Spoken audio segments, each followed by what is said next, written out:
Little Red Riding Hood. There was once a sweet little girl who was loved by all who knew her.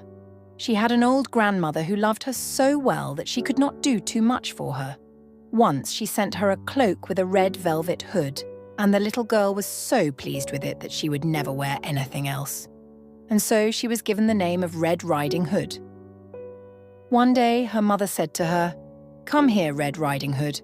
I want you to go and see your grandmother and take her a piece of cake and a bottle of wine, for she is weak and ill, and they will do her good. Go quickly, before it gets too hot. And do not stop on the way, but do not run or you will fall down and break the bottle, and then grandmother will have no wine. Do not forget to say good morning to anyone you may meet on the way. I will do just as you tell me," said Red Riding Hood. Her grandmother lived in the wood, a half-hour's walk from the village. When the little girl came to the forest, she met a wolf. But Red Riding Hood did not know what a wicked animal he was, so she was not a bit afraid of him. "Good morning, Red Riding Hood," said the wolf. "Good morning, Mr. Wolf," she said. "Where are you going so early, Red Riding Hood?" he asked. "I am going to see my grandmother, sir," she said. "Mother baked yesterday, and she has sent me with a piece of cake and a bottle of wine, for grandmother is weak and ill, and they will do her good." "Where does your grandmother live, Red Riding Hood?" "A long way from here in the wood. Her house stands near 3 large oak trees. It is very easy to find," said Red Riding Hood. Now the wolf thought, "This little girl will be a sweet bite for me and will taste much nicer than her old grandmother. But she would not make enough for a meal. I must eat them both up."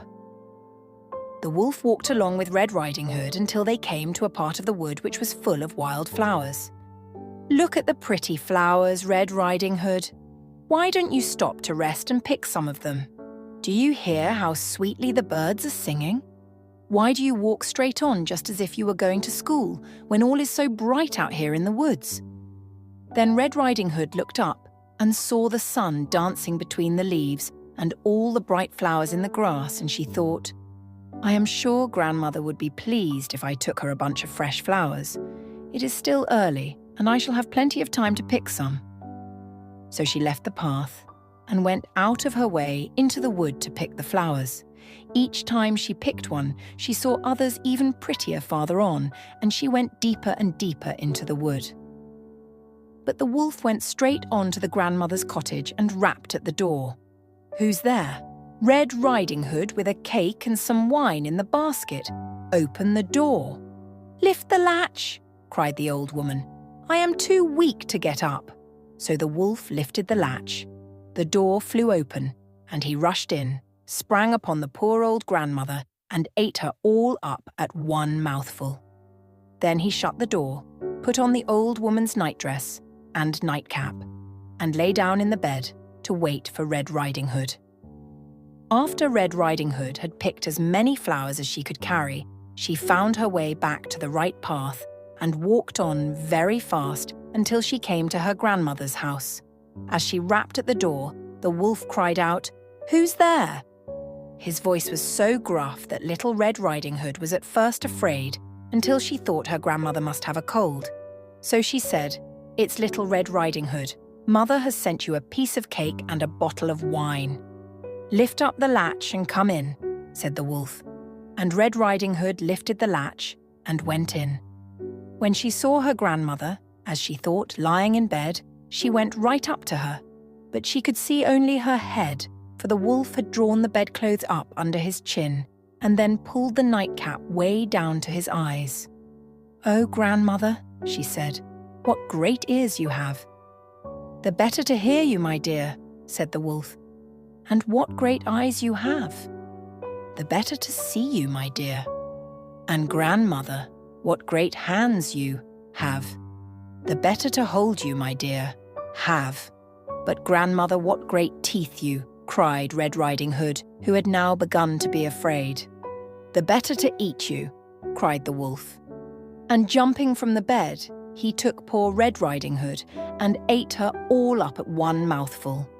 Then the wolf felt so sleepy that he lay down in bed and snored so hard that he could be heard out of doors. A hunter who was going by with his gun thought, "How the old woman snores. I must go in and see what is the matter."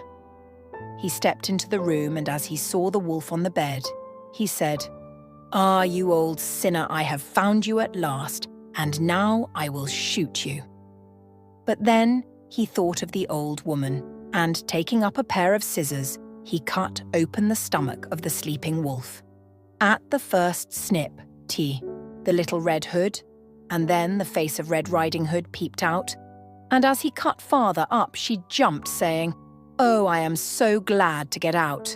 It was very dark in the wolf's stomach. Next, they helped out the old grandmother, who was still alive. After the hunter had shot the wolf, they all sat down and ate up the cake which Red Riding Hood had brought. Then the hunter took the little girl safely home. "Ah," thought Red Riding Hood, "after this, I shall always do as my mother tells me, and I shall never go from the straight path again, not even to pick pretty flowers."